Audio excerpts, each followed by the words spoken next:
Price the Lord. അനുഗ്രഹം നിറഞ്ഞ ഒരു പ്രഭാതം ദൈവത്തിൻ്റെ ആത്മാവ് നമുക്ക് വീണ്ടും ദാനമായി തന്ന ദൈവത്തിൻ്റെ കൃപയ്ക്കായി ദൈവത്തെ സ്തുതിക്കുന്നു. പെന്തക്കോസ്റ്റ് മെസ്സഞ്ചർ യൂട്യൂബ് ചാനലിൽ കൂടെ പ്രഭാത സന്ദേശം കേൾക്കുന്ന പ്രിയപ്പെട്ടവരെ എല്ലാവരെയും കർത്താവ് ധാരാളമായി അനുഗ്രഹിക്കുമാറാകട്ടെ. ഇന്ന് പ്രഭാതത്തിൽ ദൈവത്തിൻ്റെ ആത്മാവ് നമുക്ക് തരുന്നതായ ഒരു സന്ദേശം വളരെ പ്രധാനപ്പെട്ടതും ആഴമേറിയ സത്യങ്ങൾ നിറഞ്ഞതുമാണ്. ശ്രദ്ധിച്ച് കേൾക്കുന്ന ജനങ്ങളെ ഓർത്ത് ദൈവത്തെ സ്തുതിക്കുന്നു. ദൈവത്തിൻ്റെ ആത്മാവ് നമുക്കായി ദാനം ചെയ്ത ഒരു വചനഭാഗം ഹോശേയ പ്രവചനം 11-ാം അധ്യായത്തിൻ്റെ 4-ാം വാക്യത്തിൻ്റെ അവസാന ഭാഗം. 4-ാം വാക്യം ഇങ്ങനെ വായിക്കുന്നു: മനുഷ്യപാശങ്ങൾ കൊണ്ട് സ്നേഹബന്ധനങ്ങൾ കൊണ്ട് തന്നെ ഞാൻ അവരെ വലിച്ചു, അവരുടെ താടിയലിന്മേലുള്ളതായ നുകം നീക്കിക്കളയുന്നവനെ പോലെ ഞാൻ അവർക്കായിരുന്നു, ഞാൻ അവർക്ക് തീൻ ഇട്ടുകൊടുത്തു. Praise the Lord.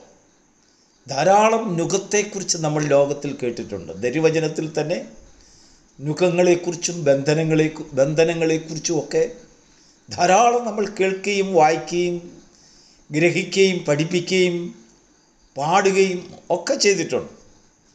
എന്നാൽ ഇവിടെ ദൈവം ഒരു വിശേഷമായ ബന്ധനത്തെക്കുറിച്ച് പറയുകയാണ്. വിശേഷമായ ഒരു നുകം, താടിയലിന്മേലുള്ളതായ നുകം. അങ്ങനെ ഒരു നുകത്തെക്കുറിച്ച് നിങ്ങൾ കേട്ടിട്ടുണ്ടോ? ദൈവത്തിൻ്റെ ആത്മാവ് ഈ നുകത്തെക്കുറിച്ചാണ് ഇന്ന് പ്രഭാതത്തിൽ നമ്മോട് സംസാരിക്കുവാനും നമ്മളെ പ്രബോധിപ്പിക്കുവാനും ആഗ്രഹിക്കുന്നത്. നമ്മളെല്ലാവരും ഒരു രീതിയിൽ അല്ലെങ്കിൽ വേറൊരു രീതിയിൽ ചില നുകങ്ങൾ വഹിക്കുന്നവരാണ്. എന്താണ് ഈ നുകം എന്ന് പറഞ്ഞാൽ? നമ്മെ അല്ലെങ്കിൽ ഒരു മനുഷ്യനെ അല്ലെങ്കിൽ ഒരു ജീവിയെ വേറൊരു ജീവി അവരുടെ ഇഷ്ടം പോലെ ഭരിച്ചു നടത്തുവാൻ, അവരുടെ ശക്തി മുഴുവനും ഉപയോഗിക്കുവാൻ വേണ്ടി അവരുടെ മേൽ വയ്ക്കുന്നതായ ഒരു നിയന്ത്രണ യന്ത്രം, അതാണ് നുകം. പല രീതിയിൽ ആ നുകം നമ്മുടെ ജീവിതത്തിൽ ലോകത്തിൽ നമുക്ക് കാണാൻ കഴിയും. ലൗകികമായ രീതിയിൽ മൃഗങ്ങളിന്മേൽ ഉപയോഗിക്കുന്ന നുകം, മനുഷ്യരിൽ ഉപയോഗിക്കുന്ന നുകം, അല്ലെങ്കിൽ മറ്റ് പല പല കാര്യങ്ങൾക്ക് വേണ്ടി ഉപയോഗിക്കുന്നതായ നുകങ്ങൾ ഉണ്ട്. ആ നുകം കൊണ്ട് ഉദ്ദേശിക്കുന്നതെല്ലാം, ഒരു മനുഷ്യനിൽ നുകം വെച്ചാൽ ആ മനുഷ്യനുള്ളതായ ശക്തി മുഴുവനും വേറൊരുവൻ അവരുടെ ലാഭത്തിന് വേണ്ടി ഉപയോഗിച്ച് ആ ഊർജം മുഴുവനും ഊറ്റിയെടുക്കുവാൻ നിഷ്കർഷിക്കുന്നതായ വ്യവസ്ഥ, അടിച്ചേൽപ്പിക്കുന്ന വ്യവസ്ഥ, രക്ഷപ്പെടുവാൻ കഴിയാത്തതായ വ്യവസ്ഥയുടെ ഉള്ളിൽ നിന്നുകൊണ്ട് ഞെരുങ്ങുന്ന ഒരു ജീവിതത്തെ കർത്താവ് കാണുകയുണ്ടായി. ഒരിക്കൽ ഈ ലോകത്തിലുള്ളതായ മനുഷ്യരിൽ അനുഭവിക്കുന്ന നുകത്തെക്കുറിച്ച് കർത്താവ് കണ്ടുകൊണ്ട് അവരെ വിളിക്കുകയാണ്: അധ്വാനിക്കുന്നവരും ഭാരം ചുമക്കുന്നവരുമായുള്ളവരെ, നിങ്ങൾ എൻ്റെ അടുക്കൽ വരുവീൻ, ഞാൻ നിങ്ങളെ ആശ്വസിപ്പിക്കാം. എൻ്റെ നുകം ഏറ്റുകൊണ്ട് എന്നോട് പഠിപ്പീൻ, എൻ്റെ നുകം സൗമ്യതയും താഴ്മയുമുള്ള നുകമത്രേ എന്നൊക്കെ നുകത്തെ, ഒരു വിശേഷമായ നുകത്തെക്കുറിച്ച് കർത്താവ് പഠിപ്പിക്കുന്നുണ്ട്. അത് പൊതുവിലുള്ളതായ ഒരു വിളിയെക്കുറിച്ചാണ് പറയുന്നത്. എന്നാൽ എഫ്രൈമിനെ സംബന്ധിച്ചിടത്തോളം എഫ്രൈമിനോട് പറയുന്നതായ ഒരു നുകം താടിയലിന്മേലുള്ളതായ നുകം. അങ്ങനെ ഒരു നുകത്തെക്കുറിച്ച് നിങ്ങൾ ആരെങ്കിലും കേട്ടിട്ടുണ്ടോ? നിങ്ങൾ കണ്ടിട്ടുണ്ടോ? താടിയലിന്മേൽ നുകം വയ്ക്കുന്നത് കണ്ടിട്ടുണ്ടോ? താടിയലിന്മേലുള്ളതായ നുകത്തെക്കുറിച്ച് നിങ്ങൾ ഏതെങ്കിലും രീതിയിൽ അറിവായിട്ടുണ്ടോ? ഉണ്ട്. അങ്ങനെയുള്ള ഒരു നുകമുണ്ട്. അത് അക്ഷരികമായ നുകമല്ല, വാക്കാൽ വ്യവസ്ഥാപിതമായ നുകം. നമുക്കറിയാം, ഒരു അടിമയെ ഭരിക്കുന്നവൻ, യജമാനന്മാർ ആ അടിമകൾക്ക് പല രീതിയിലുള്ള നുകങ്ങൾ ഏർപ്പെടുത്തും. അതൊരു പക്ഷെങ്കിൽ അക്ഷരികമായ നുകമായിരിക്കണമെന്നില്ല, വ്യവസ്ഥാപിതമായ നുകങ്ങൾ. അതിലേറ്റവും പ്രധാനമായിട്ടുള്ളതായ നുകം താടിയലിന്മേലുള്ളതായ നുകമാണ്. ഭക്ഷിക്കുന്നതിന് വേണ്ടി, ചവയ്ക്കുന്നതിന് വേണ്ടി ദൈവം നമുക്ക് തന്നിട്ടുള്ളതായ ഒരു അവയവമാണ് നമ്മുടെ താടിയല്.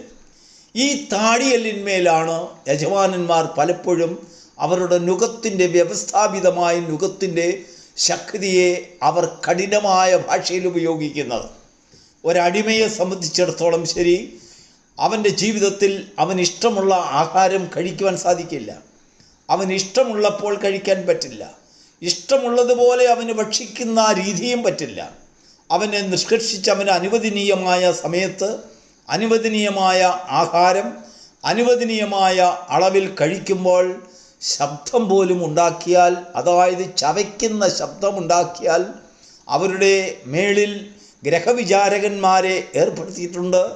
ആ ഗ്രഹവിചാരകന്മാർ ചാട്ടവാറുമായിട്ട് നിൽക്കുകയാണ് ശബ്ദമുണ്ടാക്കി ചവയ്ക്കുന്ന അടിമകളെ അടിക്കുവാൻ. അതുകൊണ്ട് ഒരടിമയുടെ സന്തതിയെ അവരുടെ ചെറുപ്പം മുതൽ തന്നെ അവർ വളരെ നിശബ്ദമായി ഭക്ഷിക്കുവാനും വളരെ നിശബ്ദമായ രീതിയിൽ ഭക്ഷിക്കാവുന്ന ഭക്ഷണം മാത്രം അവർ നിഷ്കർഷിച്ചിട്ടുള്ള സമയത്ത് മാത്രം കഴിക്കുവാനുള്ളതായ വ്യവസ്ഥകളിൽ ഊന്നിക്കൊണ്ടുള്ളതായ ഒരു അടിമ ജീവിതം. അത് മാത്രമല്ല, ആ അടിമ കഴിക്കുന്ന ആഹാരത്തിൽ കൂടെ അടിമയിലുള്ളതായ ഊർജം മുഴുവനും ഊറ്റിയെടുക്കുന്നതായ അല്ലെങ്കിൽ ഒരു വ്യവസ്ഥയാണ്, നിയമമാണ് അടിമകളുടെ മേൽ വെച്ചുകൊണ്ടിരുന്നത്. അടിമത്തരത്തിൽ പോയിരുന്നതായ ബന്ധനങ്ങളിൽ പോയിരുന്നതായ എഫ്രയീം ദേശക്കാർക്കും ഇങ്ങനെ താടിയല്ലിന്മേലുള്ളതായ നുകം ഏർപ്പെടുത്തിയിരുന്നു. നമുക്ക് ധാരാളം നുകങ്ങളെ നമുക്ക് ലോകത്തിൽ കാണാൻ കഴിയും. മൃഗങ്ങളിൽ ഉപയോഗിക്കുന്ന നുകങ്ങൾ, അല്ലെങ്കിൽ മറ്റ് ജീവികളിൽ ഉപയോഗിക്കുന്നതായ നുകങ്ങൾ, ഇതെല്ലാം അക്ഷരികമായ നുകങ്ങളാണ്. എന്നാൽ ഒരു അടിമയിൽ ഉപയോഗിക്കുന്നതായ നുകമോ അത് വ്യവസ്ഥാപിതമായ അല്ലെങ്കിൽ നിയമപരമായിട്ടുള്ളതായ ആ നുകം. ആ നുകം എഫ്രയീമിനെ സംബന്ധിച്ചിടത്തോളം വളരെയധികം വേദനാജനകമായിരുന്നു. അവർ ഇഷ്ടം പോലെ ഭക്ഷിക്കുകയും അവർ സന്തോഷിക്കുകയും ചെയ്തുകൊണ്ടിരുന്നതായ അവരുടെ ദേശത്ത് നിന്നും അവരുടെ ശത്രുക്കൾ അവരെ ആക്രമിച്ച ദേശക്കാർ അവരെ അടിമകളായി പിടിച്ചുകൊണ്ടുപോയപ്പോൾ അവർക്ക് പ്രധാനമായി ഏർപ്പെടുത്തിയിരുന്നതായ നുകമാണ് താടിയല്ലിന്മേലുള്ളതായ നുകം, അതായത് ഭക്ഷണത്തിന്മേലുള്ളതായ നുകം. നമുക്ക് പല രീതിയിലുള്ളതായ താടിയല്ലിന്മേലുള്ളതായ നുകത്തെ നമുക്ക് കാണുവാൻ കഴിയും. ഒന്ന്, ഭൗമികമായ കാഴ്ചപ്പാടിൽ കൂടെ ഈ ലോകത്തിൽ യജമാനന്മാർ അടിമകളെ ഭരിക്കുന്ന ആ ഭരണത്തിന് പോലെയുള്ളതായ ഒരു ഭരണത്തിന് കീഴിൽ, അടിമത്തരത്തിന് കീഴിൽ കടന്നു പോകുന്നതായ ഒരു കൂട്ടം ജനങ്ങളെ യാതന അനുഭവിക്കുന്നതായ ജനങ്ങളുടെ അടിമത്തരം അല്ലെങ്കിൽ യാതന. അത് കഴിഞ്ഞതിന് ശേഷം ശാരീരികമായ നുഖങ്ങൾ. അതെന്താണ് ഈ ശാരീരികമായ നുഖം? താടിയല്ലിന്മേൽ ആഹാരമുണ്ട്, പക്ഷെങ്കിൽ കഴിക്കുവാൻ നമുക്ക് ആരോഗ്യമില്ല. കഴിക്കുവത്തക്കതായ ആരോഗ്യക്കുറവ് കൊണ്ട് രോഗങ്ങളെ, ചില ഭക്ഷണങ്ങളെ കഴിക്കാൻ പാടില്ലാത്ത രീതിയിൽ നിൻ്റെ ശരീരത്തിന്മേൽ ബാധിച്ചിരിക്കുന്നതായ രോഗം. 3, ആത്മീകമായ താടിയലിന്മേലുള്ളതായ നുകം. അതെന്താണെന്നറിയാമോ? നമ്മുടെ ഇഷ്ടം പോലെ ദൈവിക പ്രമാണങ്ങളെയും ദൈവത്തിലുള്ളതായ ആശയങ്ങളെയും ദൈവത്തിൻ്റെ സ്നേഹത്തെയും പിടിച്ച് നമുക്ക് ജീവിക്കുവാനുള്ളതായ സ്വാതന്ത്ര്യമില്ലായ്മ, ആത്മീകമായ ബന്ധനങ്ങൾ. കർത്താവ് ഇതിൽ നിന്നെല്ലാം ഒരു സ്വതന്ത്രരായ ഒരു കൂട്ടത്തെ കാണുകയാണ്. എഫ്രൈമിനെ കർത്താവ് ദൈവത്തിൻ്റെ ആത്മാവ് നമ്മുടെ മുൻപിൽ കാണിച്ചുകൊണ്ട് എഫ്രൈമിനെ കുറിച്ച് പറയുകയാണ്, ഞാൻ താടിയന്മേലുള്ളതായ നുകം നീക്കിക്കളയുന്നവനെ പോലെ ആയിരുന്നു നിങ്ങളിൽ നിന്ന് ആ നുകം നീക്കിയതിന് ശേഷം ഞാൻ ധാരാളം തീൻ ഇട്ട് തന്നു. അതിനുശേഷം അതിൻ്റെ മുൻപിലുള്ളതായ വാക്യത്തെ നാം വായിച്ചു നോക്കുമ്പോൾ, 3-ാം വാക്യത്തെ നാം വായിച്ചു നോക്കുമ്പോൾ, ഞാൻ എഫ്രൈമിനെ നടപ്പാൻ ശീലിപ്പിച്ചു, ഞാൻ അവരെ എൻ്റെ ഭുജങ്ങളിലെടുത്തു, എങ്കിലും ഞാൻ അവരെ സൗഖ്യമാക്കി എന്ന് അവർ അറിഞ്ഞില്ല. അപ്പോൾ ഒരു രോഗബന്ധനങ്ങളിൽ പെട്ടിരിക്കുന്നതായ അവസ്ഥയിൽ നിന്ന് അവർക്ക് വിടുതൽ കിട്ടിയെന്നും അവർ സൗഖ്യമായെന്നും അറിയാതെ തന്നെ അവർ എപ്പോഴും രോഗമുള്ളവരെ പോലെ ലോകത്തിൽ ശീലിച്ച് നടന്നു. ഇല്ലെങ്കിൽ അവർ രോഗികളെ പോലെ ജീവിച്ചു മരിച്ചു. രോഗികളെ പോലെ അവരുടെ ജീവിതം മുഴുവനും കൊണ്ടാടി. ആ രോഗത്തിൽ നിന്ന് അവർക്കൊരു വിടുതൽ ദൈവം കൊടുത്തിരിക്കുന്നു എന്നുള്ളതായ വാസ്തവമായ ദർശനവും കേൾവിയും അവരുടെ ജീവിതത്തിൽ ഫലം കാണാതെ പോയതിനാൽ അങ്ങനെ രോഗി അല്ലാതിരുന്നിട്ടും രോഗിയെ പോലെ മരിക്കാൻ വിധിക്കപ്പെട്ട ദുർജീവിതങ്ങൾ. എല്ലാം ഭക്ഷിക്കുവാനും ഭുജിക്കുവാനും എല്ലാം ആസ്വദിക്കുവാനും നമുക്ക് കഴിവില്ലാതെ വ്യവസ്ഥകളെ കൊണ്ട് നിറഞ്ഞതായ, നിയന്ത്രണങ്ങളെ കൊണ്ട് നിറഞ്ഞതായ ജീവിതം. നാം ഭക്ഷിക്കുന്നതായ ഭക്ഷണത്തിൻ്റെ ഊർജം മുഴുവനും നമ്മെ ഭരിക്കുന്ന ആ യജമാനന്മാർക്ക് ലാഭമാകുന്ന ബിസിനസ്സിന് വേണ്ടി ഉപയോഗിക്കുന്നതായ ശരീരങ്ങൾ, ജീവിതങ്ങൾ, ആശയങ്ങൾ, ദർശനങ്ങൾ, വെളിപ്പാടുകൾ, ആരാധനകൾ. Price the Lord. ദൈവം അതിൽ നിന്നൊരു വിടുതൽ തന്നുകൊണ്ട് ദൈവത്തിൻ്റെ ഭക്തന്മാരെ ദൈവം കൈക്ക് പിടിച്ച് അവൻ്റെ ഭുജങ്ങളിൽ വഹിച്ചും കൊണ്ട് അവൻ്റെ തോളിലേറ്റിക്കൊണ്ട് അവനെ മനുഷ്യബന്ധനത്താൽ അവനെ ബന്ധിച്ച് പിടിച്ച് ചുറ്റി പിടിച്ചും കൊണ്ട് അവനെ കൊണ്ടുപോയി അവരെ സ്നേഹമെന്തെന്ന്, സ്നേഹബന്ധനങ്ങൾ എന്താണെന്നുള്ളതായ ഒരു വ്യക്തമായ ഒരു കാഴ്ചപ്പാട് അവന് മനസ്സിലാക്കി കൊടുത്തുകൊണ്ട് ദൈവവും മനുഷ്യനുമായിട്ടുള്ള ബന്ധത്തെ അരക്കിട്ടുറപ്പിക്കുന്നതായ ഒരു സ്നേഹം. ഈ പ്രഭാതത്തിൽ ദൈവത്തിൻ്റെ ആത്മാവ് നമ്മെ ദൈവവുമായിട്ട് ഉറപ്പിച്ചു പിടിക്കുന്നതായ ഒരു സ്നേഹബന്ധത്തെക്കുറിച്ച് നമ്മെ പഠിപ്പിക്കുകയാണ്, നമുക്ക് പറഞ്ഞു തരികയാണ്. നമ്മെ സ്നേഹിച്ച് കർത്താവിൻ്റെ പിന്നാലെ നമ്മളെ സ്നേഹബന്ധനങ്ങൾ കൊണ്ട് വലിക്കുവാൻ ദൈവത്തിൻ്റെ ആത്മാവ് നമ്മളിൽ കൂടെ താല്പര്യപ്പെടുകയാണ്. നമ്മുടെ ജീവിതത്തിൽ അതിനുവേണ്ടി നാം വിധേയപ്പെട്ട് നിൽക്കുന്നതായ നുകത്തിൽ നിന്നൊരു സ്വതന്ത്ര ജീവിതമുണ്ട്. നമുക്ക് തന്നിരിക്കുന്നതായ ലഭിച്ചിരിക്കുന്നതായ സൗഖ്യത്തെക്കുറിച്ചുള്ള ഒരു കാഴ്ചപ്പാട് നമ്മുടെ ജീവിതത്തിൽ പ്രകാശനമാക്കിയില്ല എങ്കിൽ ആ നുകത്തിൽ നിന്നുള്ളതായ സ്വാതന്ത്ര്യം നമ്മുടെ ജീവിതത്തിൽ നമുക്ക് പ്രയോജനകരമാകുകയില്ല.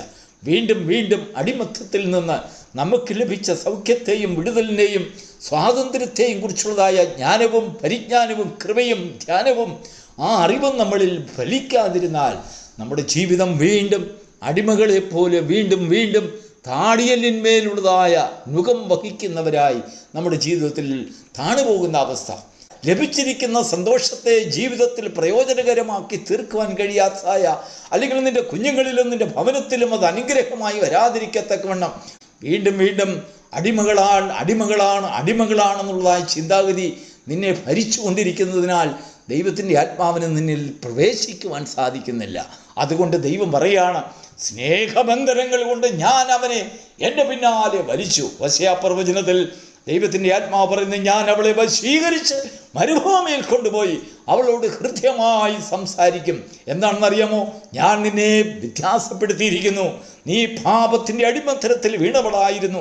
അടിമയായി നീ സൃഷ്ടിക്കപ്പെട്ടിരുന്നു, അല്ലെങ്കിൽ അടിമയായി ജീവിക്കുവാൻ നിന്റെ ജീവിതം ഹോമിക്കപ്പെട്ടിരുന്നെങ്കിലും ഇതാ ഞാൻ നിന്നെ വശീകരിച്ച് മരുഭൂമിയിലേക്ക് കൊണ്ടുപോയി മറ്റാരും കേൾക്കാതെ നിന്നോട് ഹൃദ്യമായി സംസാരിക്കുന്നു. ധാരാളം തീൻ ദൈവം ഇട്ടു തരുന്നു. ആത്മീയ ആഹാരം ഭക്ഷിച്ച് നാം പ്രാപ്തരായി ദൈവത്തിൻ്റെ സ്നേഹത്തെയും അവൻ്റെ ആ സ്നേഹബന്ധനങ്ങളുടെ പ്രാപ്തിയെയും തിരിച്ചറിയുവാൻ തക്കവണ്ണം ഈ പ്രഭാതം നിന്നെയും നിൻ്റെ കുടുംബത്തെയും ദൈവസ്നേഹത്താൽ നിറയ്ക്കുമാറാകട്ടെ.